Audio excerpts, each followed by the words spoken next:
ways to reach our patients. So I don't have any conflicts of interest to disclose. So my hope for today is to break down the word psychosocial and looking at our patients' needs and talk about some of the challenges they face in transitioning from a life in active use to a life in recovery. And then I will outline 5 psychosocial interventions that we use in our program, but that are accessible for treatment options in the community: mindfulness, MET, CBT, replacement activities, and supportive relationships, all integral to strong and resilient recovery. And with a takeaway message that we're all in this together, that we're all pieces of this puzzle to support our patients' recovery. And hopefully we work on continuing to collaborate and communicate around recovery needs. So to break down the word psychosocial, psycho, of course, pertains to a person's psychology. And a person walking through the door of our program is not in a good place, often psychologically. They're working with mood states. Their cognitions are steering them toward using substances instead of thinking clearly. They feel defeated. They don't have a sense of themselves or identity. So we're starting with a person that has psychological needs for sure. Their social needs, often their relationships have broken down. They can feel isolated. They may be experiencing all kinds of losses and issues related to a lack of sober people in their life. And interventions are our vehicles to help people toward positive growth and change. So I like to think of the addictive voice in the brain as a trickster, and it's an inner con artist for the folks that we work with. It makes promises, and then it doesn't deliver what it promises as the disease progresses in a person's life. So there's a real breakdown in the pieces of their lives. Psychologically, the trickster promises relief and peace and joy, and what it eventually delivers is the exact opposite: obsession, chaos, very negative mood states, depression, shame, anxiety, hopelessness. And it creates this psychological tunnel vision where a person is not able to have awareness around what's happening, which is very painful and confounding to both the person themselves and the people around them. Socially, the promises are confidence and popularity and energy and connection. And in the end, as the disease progresses, it ends in isolation, burned bridges, loss, divorce, leading a double life and dishonesty. So when we look at what we're doing here in recovery as helpers and providers, is we're working to collaboratively put the pieces together for the people that walk through our door. And it's essential that we start where they are with their vision and their goals, because that's their launching pad. There are various stages to recovery, and that means various priorities and various needs. And a strong recovery really does address the whole person, their biopsychosocial and spiritual needs. But we start where they are. So the first intervention I'd like to talk with you about is mindfulness. And mindfulness is helping our clients be in the present moment with whatever is going on, non-judgmentally and with compassion. Whenever we can bring compassion and observation and curiosity to a thought or feeling, we're able to provide a bit of relief, because it means that it's something that we can have a little objectivity around, that many people, the idea of the common humanity in mindfulness is that many people experience the same sort of emotional experiences and human experiences. And so that connection with other people helps us feel not alone.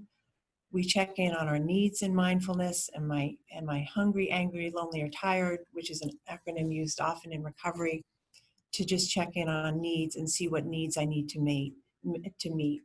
And the objective here is to be effective in our thinking. And as soon as we can bring compassion and pause and observation, we can be more effective. I have the word "and" at the bottom because in mindfulness, we want to say "and" a lot instead of "but."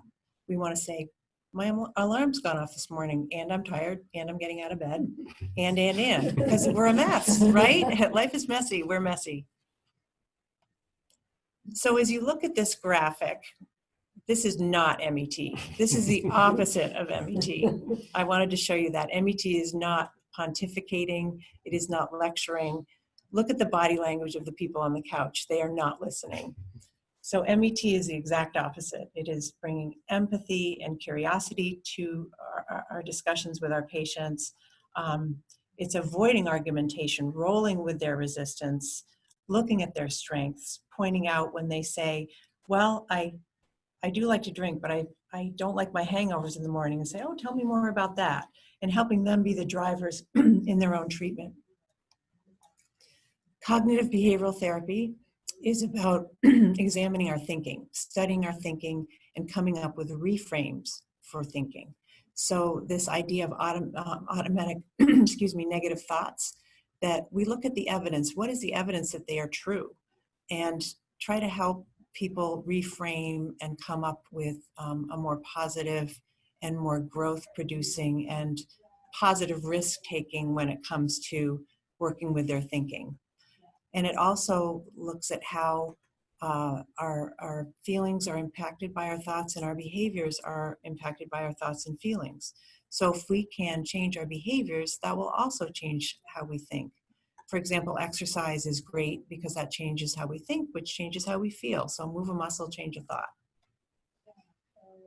Replacement activities are something that we strongly suggest for our patients in IOP, because the brain coming out of addiction and moving into recovery is restless and bored and hungry. And so we want to have a lot of varied activities that soothe, distract, invigorate, meet the needs of the hungry brain. It also helps to rewire the pleasure pathways in the brain and provide structure. Creative outlets are amazing because they help our clients and patients get into a flow state and realize joy again, which is very important. Supportive relationships, that is essential. We need companions along the way, especially in early recovery. Our patients need people who will give them hope, hold the hope when they're not feeling it, role model for them, renew them if they have a struggle and a setback, distract them, lift them up, and set expectations too. Fellowship is a deeply held human need, and so having people in our patients' lives from all facets of their lives is extremely important to help them move forward. And lastly, supervision. Supervision is essential too. It keeps the brain focused and goal-oriented and moving forward. Supervision is the idea that we sign up and commit to things that we have to show up for, and if we didn't show, someone would notice, or someone would notice we didn't feel well or weren't ourselves, and they would check up on us. They would call us. They would ask, "What's up?" Because everyone needs somebody to help them. When our brain is conspiring, when a patient's brain is conspiring against them, we need external brains to pull us out of that mode. Some people come in with supervision all in place with probation and parole.